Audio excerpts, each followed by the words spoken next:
अस्सलाम वालेकुम everyone, hope so you guys are doing very well. अल्हम्दुलिल्लाह आई एम गुड। इससे पहले हम लोग ने सेशन 3 के अंदर डिस्कस किया था about the aldehyde and ketone. Now this is the session 4 जिसके अंदर we are going to do alcohol. Alcohol के अंदर दो पार्ट्स आते हैं, एक होता है मिथानॉल और एक होता है इथेनॉल।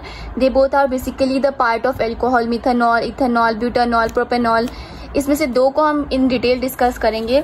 सबसे पहले है एल्कोहल होता क्या है। OH ग्रुप को कहते हैं एल्कोहल, ठीक है। अब इसके अंदर जो मिथानॉल होता है, इसका जो पहली क्लास होती है मिथानॉल होती है। मिथानॉल का मतलब जिसके अंदर एक कार्बन होता है, ठीक है, यानी CH3OH। अब इसके बाद इथानॉल होता है जिसके अंदर दो कार्बन होते हैं, ठीक है। इथेन ग्रुप क्या होता है, दो कार्बन। OH ग्रुप तो कांस्टेंट है, लेकिन यहाँ पर क्या होगा, CH2 CH3OH। ये कौन सा ग्रुप है हमारे पास, इथेनॉल का ग्रुप है। इथेनॉल नहीं है, इथेनॉल का ग्रुप है। अब हम थोड़ा सा इंट्रो ले लेते हैं मिथानॉल, क्योंकि हम पढ़ने लगे हैं मिथानॉल। तो बेसिकली मिथानॉल होता क्या है, ये अल्कोहल की क्लास ही है, मतलब अल्कोहल से ही ऑब्टेन होता है। Methanol is a class of alcohol because it have the OL group. OL किसको डिनोट करता है, हमेशा अल्कोहल को डिनोट करता है, ठीक है। हम मिथानॉल को वुड स्पिरिट भी कहते हैं, ये चीज याद रखिएगा, एग्जाम में आ जाता है। व्हाट इज वुड स्पिरिट, इतना आसान है, बस आपको रिमेंबर रखने की चीज है कि वुड स्पिरिट क्या होता है हमारे पास। Methanol is called as a wood spirit. अब ये वुड स्पिरिट आता कैसे है, it is obtain by the destructive distillation. ये भी एग्जाम में आते हैं, it is obtain from the destructive distillation, ठीक है, ना कि फ्रैक्शनल डिस्टिलेशन से ऑब्टेन नहीं होता। वुड स्पिरिट की डिस्ट्रक्टिव डिस्टिलेशन करते हैं, उसके बाद हमें क्या ऑब्टेन होता है, मिथानॉल ऑब्टेन होता है। अब हमारे पास जो मिथानॉल होता है ये एक वोलेटाइल होता है, यानी ये उड़ जाता है और काफी स्ट्रांगली एसिडिक होता है, ठीक है। और इसको क्या कहते हैं, पायरोजीनियस कहते हैं। स्ट्रांगली एसिड क्या होता है इसका, पायरोजीनियस एसिड, जिससे ये ऑब्टेन भी हो जाता है हमें, ठीक है, पायरोजीनियस एसिड होते हैं। अब बेसिकली मिथानॉल के बहुत सारे प्रिपरेशन है कि किस तरह से ये बनता है और उसके बाद इसकी प्रॉपर्टीज है। पहले हम इसकी प्रिपरेशन को डिस्कस कर लेते हैं। इसकी इंडस्ट्रियल प्रिपरेशन हमारे पास क्या है, वाटर गैस। पेपर में आप MCQs में आते हैं व्हाट इज वाटर गैस, तो ये चीज आपको पता होना चाहिए। कार्बन मोनोऑक्साइड, ना कि कार्बन डाइऑक्साइड, ठीक है, याद रखिएगा। कार्बन मोनोऑक्साइड प्लस हाइड्रोजन यानी 2H2 is called as water gas. Water gas क्या होता है, कार्बन मोनोऑक्साइड का कोई भी फिगर और साथ में हाइड्रोजन का ऐड होना इज अ वाटर गैस, ठीक है। अब आपके पास MCQs में क्या आते हैं कि कार्बन मोनो की जगह कार्बन डाइऑक्साइड दिया होता है और दो हाइड्रोजन दिया होता है, और एक में कार्बन मोनोऑक्साइड होता है और हाइड्रोजन दिया होता है। तो this is the best answer, ठीक है, this is the answer, this is the water gas, जिससे हमें क्या बनता है, मिथानॉल बनता है, सही। अब मिथानॉल कैसे बनेगा, कार्बन मोनोऑक्साइड में 2H2 ऐड करा, यानी वाटर गैस के साथ हमने रिएक्ट कराया, ये टेम्परेचर दिया, ठीक है, 400 to 450 डिग्री सेल्सियस के टेम्परेचर। ये प्रेशर ये आना चाहिए, प्रेशर टेम्परेचर सबके याद करने हैं क्योंकि पेपर में आता है, ठीक है। इन दो ये टेम्परेचर और प्रेशर देने की वजह से हमारे पास मिथानॉल ऑब्टेन आ गया। This is the only way जिससे हमारे पास क्या बनता है, मिथानॉल बनता है। और किससे बनता है, डिस्ट्रक्टिव डिस्टिलेशन से। नाउ इसके केमिकल रिएक्शन की, बेसिकली मिथानॉल जो होता है ना वो रिएक्ट करता है तो क्या क्या चीजें बनाते हैं, ठीक है। सबसे पहले 1 डिग्री अल्कोहल क्या होगा, 1 डिग्री अल्कोहल मैंने आपको बताया था क्या होता है, प्राइमरी अल्कोहल, ठीक है। अगर आपने 3rd सेशन नहीं देखा ऑर्गेनिक सीरीज का तो आप लोग देख लें, क्योंकि मैंने इसकी पूरी एक प्लेलिस्ट बना ली है ऑर्गेनिक सीरीज के नाम से। उसके अंदर 1st, 2nd, 3rd और ये 4th सेशन है, सारे के सारे सेशन आपको मिल जाएंगे, ठीक है। अब प्राइमरी अल्कोहल क्या होता है, 1 degree alcohol is called as primary alcohol. अब जब भी हमने मिथानॉल की ऑक्सीडेशन कराएंगे, ऑक्सीडेशन मतलब ऑक्सीजन का ऐड करना, ठीक है, 1 डिग्री की ऑक्सीडेशन कराएंगे तो ये चीज याद रखिएगा, हमारे पास एल्डिहाइड यानी फॉर्मेल्डिहाइड बनेगा। अब 1 डिग्री का क्या मतलब है, मिथानॉल। मिथानॉल की ऑक्सीडेशन कराएंगे तो क्या होगा, फॉर्मेल्डिहाइड बनेगा। अब फॉर्मेल्डिहाइड की ऑक्सीडेशन बनाएंगे तो क्या बनेगा, कार्बोक्सिलिक एसिड बनेगा, यानी क्या बनेगा, फॉर्मिक एसिड बनेगा। अगर एक एक कार्बन ले रहे तो क्या बनेगा, जैसे यहाँ पर क्या है, मिथानॉल है, मिथानॉल एक कार्बन होता है तो ये क्या बनेगा, फॉर्मेल्डिहाइड बनाएगा। और यहाँ पर क्या बनेगा, कार्बोक्सिलिक एसिड का पहला कार्बन वाला क्या होता है, फॉर्मिक एसिड, तो यहाँ पे क्या ऑब्टेन होगा, फॉर्मिक। इसी तरह अगर कार्बोक्सिलिक एसिड की रिडक्शन कर दें, ठीक है, रिडक्शन का मतलब है रिड्यूस हाइड्रोजन का ऐड करना, कर दे तो क्या होगा, हमारे पास फॉर्मेल्डिहाइड आएगा। और फॉर्मेल्डिहाइड की रिडक्शन करेंगे तो क्या आएगा, 1 डिग्री अल्कोहल यानी प्राइमरी अल्कोहल। ये चीज बहुत ज्यादा इंपॉर्टेंट है, इसको याद रखिएगा। कि अब फॉर एग्जाम्पल मैं आपको एग्जाम्पल दे देती हूँ कि आपने लिया मिथानॉल, ठीक है, हम क्योंकि मिथानॉल की बात करें तो मिथानॉल इसकी ऑक्सीडेशन कराएंगे, ठीक है, ऑक्सीडेशन मतलब O, तो हमारे पास क्या आएगा, फॉर्मेल्डिहाइड। फॉर्मेल्डिहाइड क्या होता है, एल्डिहाइड का जो पहला पार्ट है ना उसको कहते हैं फॉर्मेल्डिहाइड। पहली क्लास है फॉर्मेल्डिहाइड, उसके बाद जो दूसरी क्लास है वो एसिटल्डिहाइड। इसकी फर्दर हमने ऑक्सीडेशन कराई, ठीक है, फॉर्मेल्डिहाइड की ऑक्सीडेशन कराई तो इसने क्या दिया, फॉर्मिक एसिड। कार्बोक्सिलिक एसिड की पहली क्लास क्या है, फॉर्मिक एसिड है, ठीक है, दूसरी क्लास क्या है, एसिटिक एसिड है।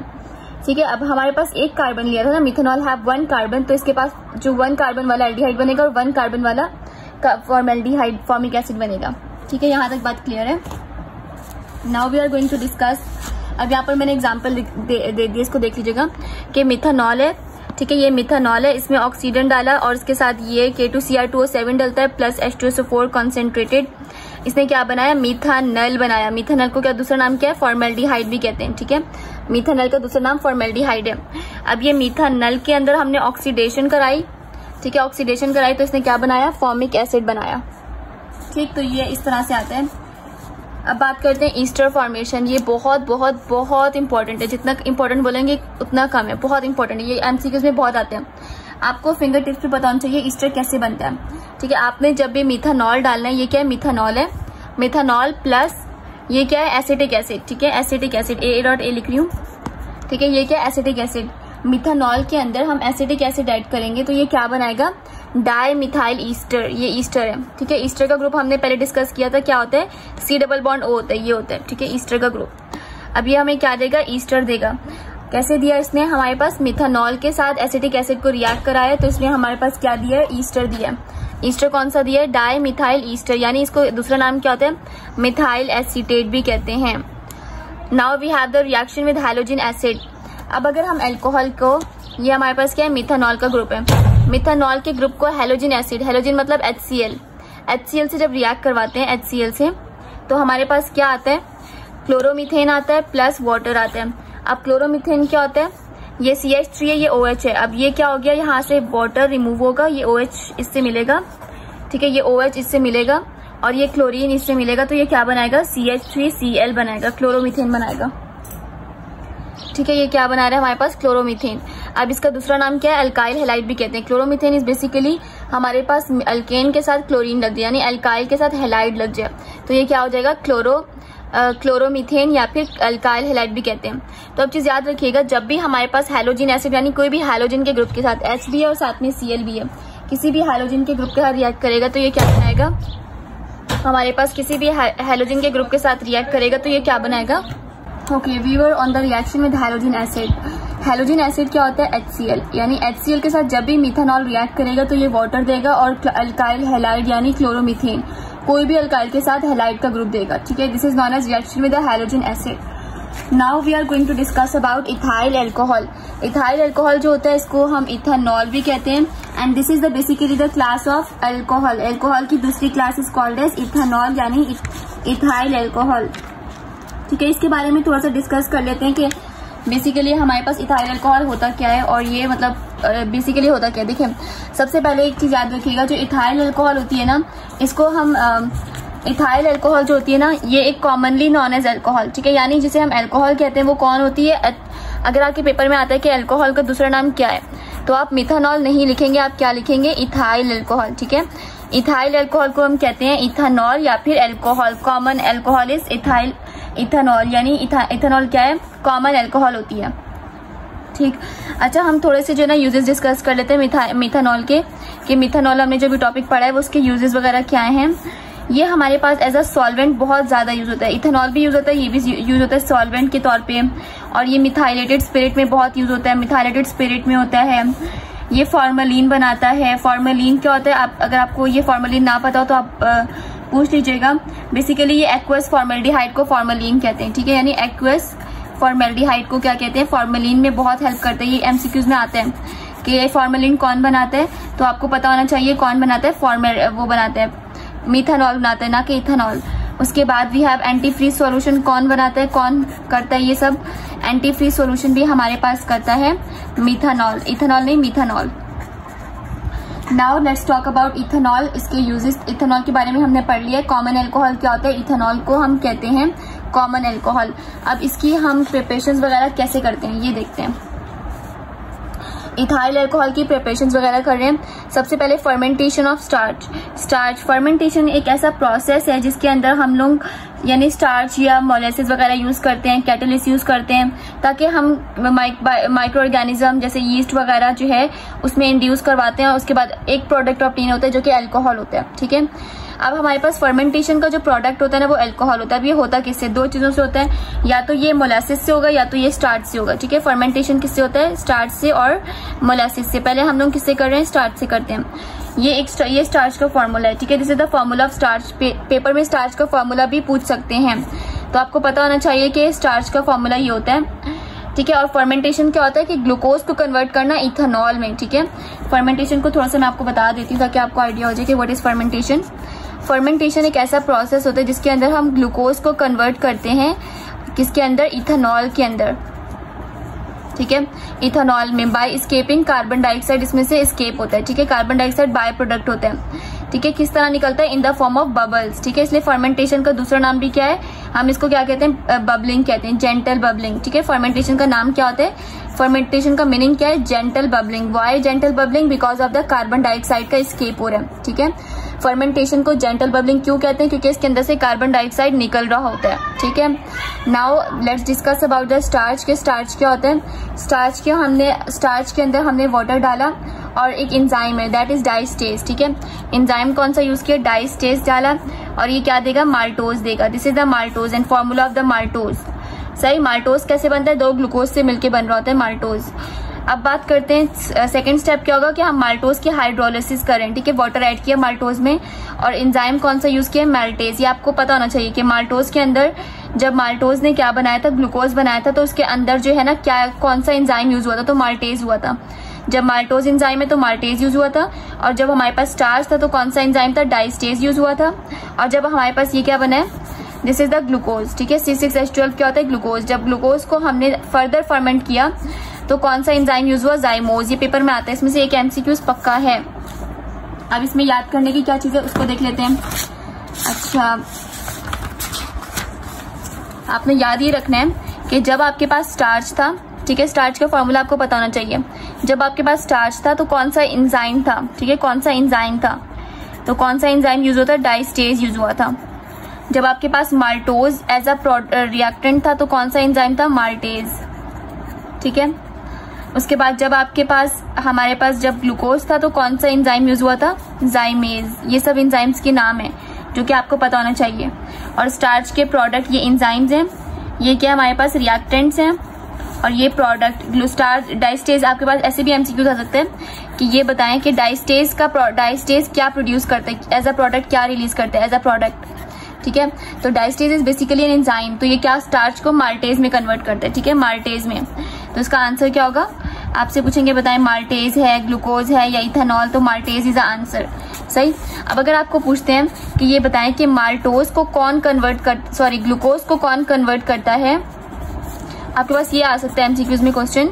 इस तरह के क्वेश्चन बहुत आते हैं, मैं आपको एक जस्ट एग्जांपल दिखा रही हूँ कि glucose is converted into ethanol, is convert into, किसमें कन्वर्ट हो रहा है, इथेनॉल में। ठीक है, ethanol is basically an alcohol, ethanol में कन्वर्ट हो रहा है। तो with the help of which enzyme, enzyme का नाम A में लिखा होगा डाइस्टेज, B में लिखा होगा जाइमेज, ठीक है, और C में लिखा होगा कोई और नया एंजाइम माल्टेज या कुछ भी।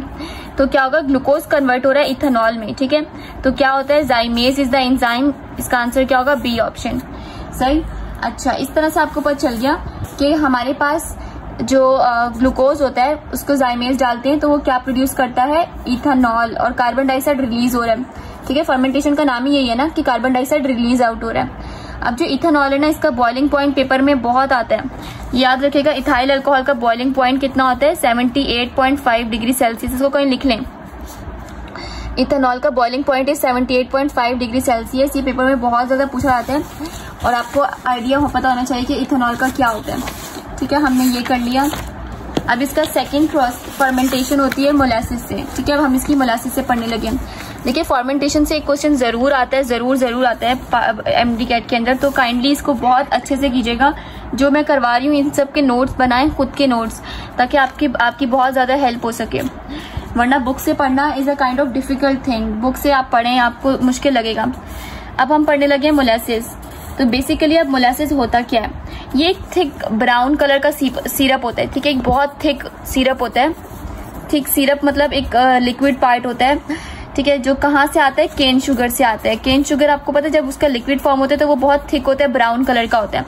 तो मोलासिस हमारे पास कहाँ से ऑब्टेन हो रहा है, केन शुगर में। अब हम मोलेसिस को क्या करेंगे, हम लोग इसको इसके अंदर कुछ एंजाइम यूज करेंगे जो क्या करते हैं, हमें इथेनॉल देगा। इथेनॉल का बीपी यानी बॉइलिंग पॉइंट क्या है, 78.5, ये हर जगह, ठीक है। नाउ लेट्स डिस्कस अबाउट के स्टेप 1 क्या है, हमारे पास सक्रोज, हमने सक्रोज लिया, ठीक है। मोलेसिस के अंदर क्या होता है, सक्रोज होता है, ठीक है। अब हमने सक्रोज लिया, इसके अंदर वाटर डाला है, अब क्या देगा ये ग्लूकोज। अब ग्लूकोज मिल गया ना। अब ये वाला स्टेप तो बिल्कुल सेम एज इट इज जो पुराना था, ये स्टेप दोनों का सेम है, ठीक है। क्या स्टेप है कि ग्लूकोज हमारे पास कन्वर्ट हो रहा है इथेनॉल के अंदर, जिसका बॉइलिंग पॉइंट होता है 78.5, और इसमें से कार्बन डाइऑक्साइड निकल रही है जिसको कहते हैं जेंटल बबलिंग हो रही है, इसीलिए इसको क्या कहते हैं, फर्मेंटेशन कहते हैं। अब एंजाइम कौन सा यूज हुआ था, जाइमेज। इसके एंजाइम ऐसे रटने हैं ना कि बस फिंगर टिप्स जानने चाहिए आपको कि ग्लूकोज इथेनॉल में कन्वर्ट हो रहा है with the help of which enzyme. तो आपसे अगर कोई जागते हुए भी सोते हुए भी पूछे ना कौन सा एंजाइम, तो यू हैव टू टेल के जाइमेज इज द एंजाइम। अब आपके पास क्या है, C12H22O11, what is this, this is a maltose, ठीक है। अगर आपके पास माल्टोज, इसको कहते हैं हम लोग maltose sugar is called as a molasses, या फिर जो कहाँ से आ रहा है हमारे पास शुगर केन से आता है, ठीक है। मोलेसिस माल्टोज के अंदर वाटर डालना है, और एंजाइम कौन सा डालेगा इसमें, सक्रेज, ठीक है। सक्रेज या फिर इन्वर्टेज भी डल सकता है। ये दो एंजाइम है, दोनों के नाम भी लिखे जा सकते हैं, तो आपको पता होना चाहिए कि जब भी हमारे पास जो ये क्या है, मोलेसिस का शुगर यानी सक्रोज है, ये माल्टोज नहीं, इन दोनों का फॉर्मूला सेम होता है, जैसे सक्रोज, ठीक है। सक्रोज में वाटर ऐड करेंगे तो इसके अंदर एंजाइम कौन सा होगा, सक्रेज या फिर इन्वर्टेज, और ये क्या देगा, ग्लूकोज देगा। सक्रोज का और माल्टोज दोनों फॉर्मूला सेम होते हैं, ठीक है। तो अब जैसे मैं कंफ्यूज हुई तो आपने ऐसे कंफ्यूज नहीं होना, ठीक है। सक्रोज है, इसमें इन्वर्टेज या सक्रेज डलता है और ये ग्लूकोज देता है, और साथ में दो ग्लूकोज के मॉलिक्यूल देता है। ये 2 ग्लूकोज के मॉलिक्यूल क्या देते हैं, इथेनॉल देते हैं और कार्बन डाइऑक्साइड, ठीक है। उसके बाद we are going to discuss about this oxidation of. अब हमारे पास इसके कुछ रिएक्शंस हैं, ठीक है। कुछ स्पेशल रिएक्शंस है जो हमारे पास मिथेनॉल देते हैं। मिथेनॉल की ऑक्सीडेशन करेंगे तो ये क्या देगा, इजी पीजी, इथेनॉल है ना। मैंने आपको पहले ही कहा था कि अल्कोहल की ऑक्सीडेशन करने से क्या आता है, एल्डिहाइड आता है। ये आपको फिंगर टिप्स पे आना चाहिए। तो अब अगर मैं इथेनॉल लूंगी तो इथेनॉल की ऑक्सीडेशन कर रहे हैं ना, ऑक्सीजन ऐड करेंगे तो ये क्या देगा, इथेनॉल देगा। That is quite simple, right. अगर हम मिथेनॉल लेंगे, इसकी ऑक्सीडेशन करेंगे तो ये मिथेनॉल देगा। मिथेनॉल मतलब मिथेनॉल्डिहाइड यानी फॉर्मल्डिहाइड। इथेनॉल का मतलब क्या होगा हमारे पास, एसिटल्डिहाइड, ठीक है। तो ये कुछ चीजें, अगर आपको ये चीजें याद नहीं रहती तो मैं आपको बता देती हूँ यहाँ पर कि व्हाट डज इट मीन। देखिए, अल्कोहल की हमारी फर्स्ट क्लास होती है, अल्कोहल जो पहली क्लास होती है इसको कहते हैं मिथेनॉल, ठीक है, मिथेनॉल। सेकेंड क्लास होती है इसको कहते हैं इथेनॉल, देन प्रोपेनॉल, ऑयल का ग्रुप आ जाता है, देन ब्यूटेनॉल, बस इतना काफी है आप लोगों के लिए, पेंटानॉल, ठीक है, हेक्सानॉल, इस तरह करके सारे आ जाते हैं, ओल लग जाते हैं। ये अल्कोहल की क्लासेस हैं। अब इसी तरह एल्डिहाइड की क्लासेस होती हैं। जो पहली होती है ना उसका नाम होता है मीथा, क्योंकि पहली को मिथ कहते हैं ना, मिथेनॉल, एल लग जाता है। फिर इसमें क्या होगा, इथेनॉल, एल आ जाएगा। इसमें क्या होगा, प्रोपेनॉल, एल आ जाएगा। इसमें क्या होगा, ब्यूटेन, जहाँ पे ओएल है वहां पे एल आ जाएगा, ठीक है। अब इस मिथेनॉल का दूसरा नाम भी होता है फॉर्मिक एसिड, फॉर्मिक एल्डिहाइड, ठीक है, फॉर्मिक एल्डिहाइड होते हैं। इसका नाम क्या होता है, एसिटल्डिहाइड। इसका क्या होता है, इसका प्रोपेनल्डिहाइड कहते हैं, ब्यूटेनल्डिहाइड कहते हैं, ठीक है। इसी तरह आपके पास कार्बोक्सिलिक एसिड की भी क्लासेस होती हैं। कार्बोक्सिलिक एसिड की जो पहली क्लास होती है, जैसे इसका मिथेनॉल है तो इसका क्या होगा, मिथेनोइक एसिड, ठीक है, मिथेनोइक, इसमें ओइक लगाते हैं, एसिड। फिर क्या होता है, इथेनोइक एसिड। फिर क्या होता है, ब्यूटेनोइक एसिड, ठीक है, सॉरी, प्रोपेनोइक एसिड, ये 3 कार्बन। फिर क्या होता है हमारे पास, ब्यूटेनोइक एसिड। अब इनकी कुछ नाम है। मिथेनोइक को क्या कहते हैं, फॉर्मिक हमेशा याद रखिएगा, इसका मतलब होता है आंट यानी एक, फॉर्मिक एसिड। इथेनॉल का मतलब एसिटिक एसिड, जो बहुत कॉमनली यूज किया जाता है, ठीक है। सिर्फ स्टार्ट वाले 2 के नाम रखते हैं, बाकी किसी के भी नाम नहीं है।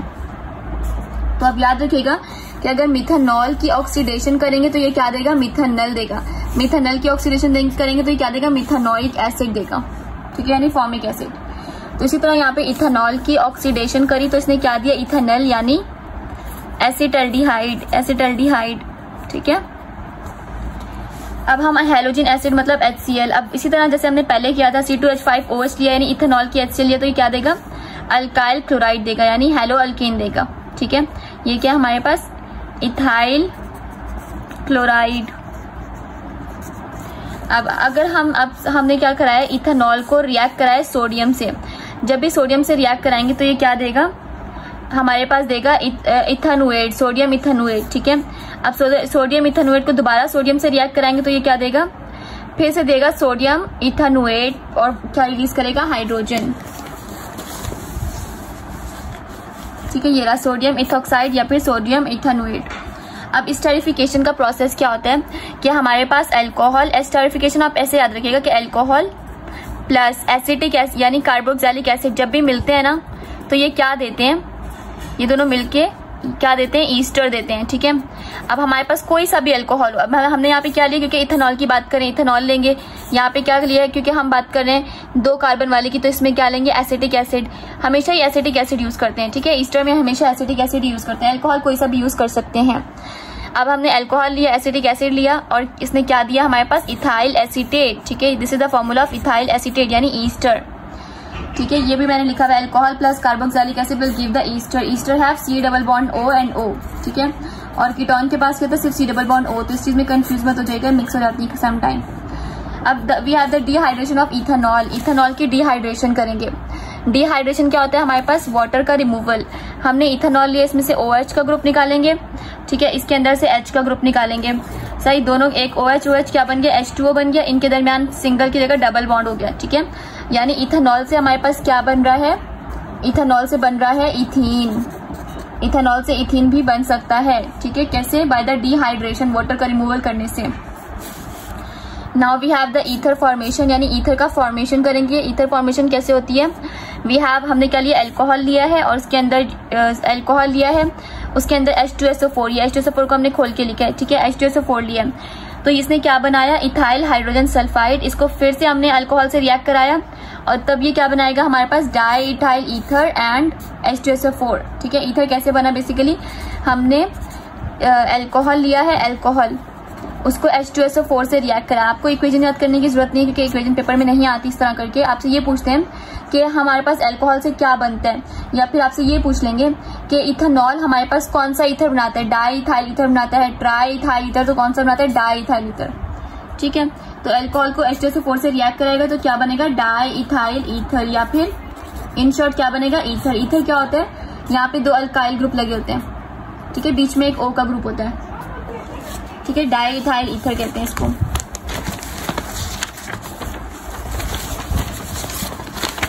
Now we have the reaction with some other group, जो कि हमारे पास बेसिकली हाइड्रोजन ग्रुप होते हैं, PCl3, PCl5। इसमें से बहुत MCQs आते हैं। इसके बेसिकली बाय प्रोडक्ट के आंसर्स के बहुत आते हैं कि हमारे पास क्या प्रोड्यूस करते हैं, कि इथेनॉल PCl3 से रिएक्ट करते हैं तो ये क्या देता है, अल्काइल हैलाइड देता है, प्लस क्या इसके साथ ये आता है कि ये बताएं क्या है, H3PO3 देता है। ठीक है, अगर हम PCl5 यूज करते हैं तो ये क्या देगा, POCl3 देता है और HCl देता है। ठीक है, सारे ही सेम प्रोडक्ट दे रहे हैं, सब ये दे रहे हैं, तो ये सब कुछ तो सेम है। अब आपके पेपर में ये थोड़ी पूछेंगे जो सेम है, वो पूछेंगे जो डिफरेंट है, जो मुश्किल है वही पूछते हैं, राइट। तो अब आपके पास जब भी PCl3 होगा तो उसमें क्या ऑब्टेन होता है, H3PO3 आता है। PCl5 होगा तो क्या ऑब्टेन होगा, POCl3 प्लस HCl। अब जब SOCl2 होगा तो क्या होगा, SO2 और HCl। ठीक है, इसका MCQ ऐसे आते हैं कि आप ये बताएं कि हमारे पास जब अल्कोहल रिएक्ट करता है, नहीं आपसे ये पूछते हैं कि PCl3 का हमारे पास प्रोडक्ट्स क्या होते हैं, बाय प्रोडक्ट क्या होते हैं। ठीक है, इस तरह करके भी पूछ सकते हैं, PCl3 का बाय प्रोडक्ट क्या होता है, H3PO3 होता है, या H2PO3 होता है, या POCl3 होता है, या POCl2 होता है। तो आपको बताना चाहिए PCl3 का क्या होता है, H3PO3 होता है। इसी तरह आपसे पूछते हैं कि ये बताएं कि जब हमारे पास अल्कोहल यानी इथेनॉल रिएक्ट करता है PCl5 से तो ये क्या देता है, प्रोडक्ट में क्या देता है। इस तरह के प्रोडक्ट लिखे होते हैं, POCl3, ये इस तरह का MCQs आया हुआ है जो मैं आपको बता रही हूँ। POCl2 तो ये क्या देता है, POCl3 देता है। ठीक है, तो इस तरह आपका आंसर करेक्ट होगा अगर आपको ये वाली इक्वेशंस आती होंगी तो इनको एक बार अच्छे से याद कर लीजिएगा। Then we have the dehydrogenation of ethanol. Dehydrogenation मतलब आपने क्या करना है, हाइड्रोजन और का रिमूवल करना है। ठीक है, इथेनॉल लिया, इसके अंदर कॉपर और निकल, अब क्या यूज किया हमने, कॉपर और निकल, और उसने क्या दिया, एल्डिहाइड दिया। ठीक है, एल्डिहाइड दिया और उसके अंदर से क्या हुआ, H का रिमूवल हुआ, यहाँ से भी और यहाँ से भी, तो इसने क्या बना दिया, aldehyde. This is aldehyde group. ठीक है, अच्छा डिहाइड्रेशन कहते हैं इसको क्योंकि इसमें से H2 का ग्रुप निकला है। तो अब हमारे पास अगर ऑक्सीडेशन, क्योंकि डिहाइड्रोजनेशन मतलब ऑक्सीजन का रिमूवल है ना, तो basically this is like oxidation, right. अगर आप हमारे पास इथेनॉल की ऑक्सीडेशन करेंगे तो क्या आता है, एल्डिहाइड आता है, जो कि हमें पहले से पता है, ठीक है। डिहाइड्रोजनेशन का क्या मतलब, वो ऑक्सीडेशन, राइट। तो जैसे आपको ये बोलते हैं ना कि डिहाइड्रोजनेशन ऑफ इथेनॉल, तो आपको पता है डिहाइड्रोजनेशन मतलब हाइड्रोजन का निकालना, removal of hydrogen is oxidation. Oxidation के प्रोडक्ट में इथेनॉल में क्या आता है, आपके दिमाग में फौरन क्लिक होना चाहिए कि अगर इथेनॉल है तो क्या होगा, इथेनॉल्डिहाइड, यानी कि क्या होगा, एसिटल्डिहाइड। इथेनॉल्डिहाइड क्या होता है, एसिटल्डिहाइड कहते हैं, ठीक है। तो ये इस तरह घुमा कर देते हैं पेपर में, तो आपको ये चीजें आनी चाहिए। This is all about ethanol. अब हम डिस्कस कर लेते हैं कि इथेनॉल कहाँ कहाँ पर हमारे पास यूज होता है। अच्छा, इथेनॉल सबसे पहले सबसे वेरी इंपॉर्टेंट चीज की ऑर्गेनिक सॉल्वेंट। आपने देखा होगा ना कि ऑर्गेनिक ये यूजेस, इसका यूज कहाँ पे होता है, एज अ ऑर्गेनिक सॉल्वेंट बहुत ज्यादा यूज होता है। कौन, इथेनॉल यूज होता है, ठीक है। वर्निशेस के लिए भी, फ्रूट्स के लिए, फर्मेंटेशन के लिए, इन सब में भी यूज होता है। लेकिन ऑर्गेनिक सॉल्वेंट के अंदर कौन यूज होता है, it is ethanol which is use as a organic solvent, ठीक है। इसके अलावा ये गम्स में भी यूज होता है, रेजाइंस, ये हमारे पास बेसिकली जो है ना रेजाइंस वगैरह यूज होते हैं डेंटिस्ट्री के अंदर, तो इसके अंदर भी इथेनॉल यूज हो रहा होता है। और ये थर्मोमीटर में भी यूज होता है, ठीक है। इसी तरह इनर्ट सॉल्वेंट है ये, तो रिक्रिस्टलाइजेशन में भी यूज होता है, ठीक है। तो this is all about the हमारे पास this is all about alcohol. Alcohol के अंदर हमने मिथेनॉल पढ़ा है और इथेनॉल पढ़ा है, और इसके जो सारे रिएक्शंस हैं, इसके जो सारे प्रिपरेशंस हैं with the MDCAT point of view. एक छोटी सी अनाउंसमेंट कर देती हूँ कि registration of BMAT batch C is going to be start हो चुकी है। So whoever wants to be enrol yourself, तो यू कैन। उसके अंदर बेसिकली हम क्या क्या चीज़ें पढ़ेंगे, इस के कंटेंट जो हम पढ़ेंगे लाइक चैप्टर वाइज बायो के, फिजिक्स के, केमिस्ट्री के, और organic series, dow grade series, और फिजिक्स के फार्मूलाज अलग से करेंगे। So this is all what we will do, and also the test session is included in it, ठीक है। And fees that is 3500 for whole course. बाकी मैं आपको डिटेल जो है ना डिस्क्रिप्शन में लिख दूंगी, ताकि जिसको भी इनरोल करना है दे कैन। और स्लॉट बहुत स्पेसिफिक है, मैं अपने बैच के अंदर 30 से ज़्यादा स्टूडेंट नहीं रखती। मेरे बैच ए में भी 30 स्टूडेंट हैं, बैच बी में भी 30 हैं। तो हमारा जो होता है ना फर्स्ट कम फर्स्ट सर्व पे होता है, तो better you can enroll yourself before the date. 15th May is the last date, जिसके बाद मैं कोई भी रजिस्ट्रेशन नहीं करूंगी। अल्लाह हाफिज़, take care, hope so session 4 will be so good for you. Remember me in your prayers. अगर कुछ समझ में नहीं आया, you can ask me in the comment section. अल्लाह हाफिज़, टेक केयर।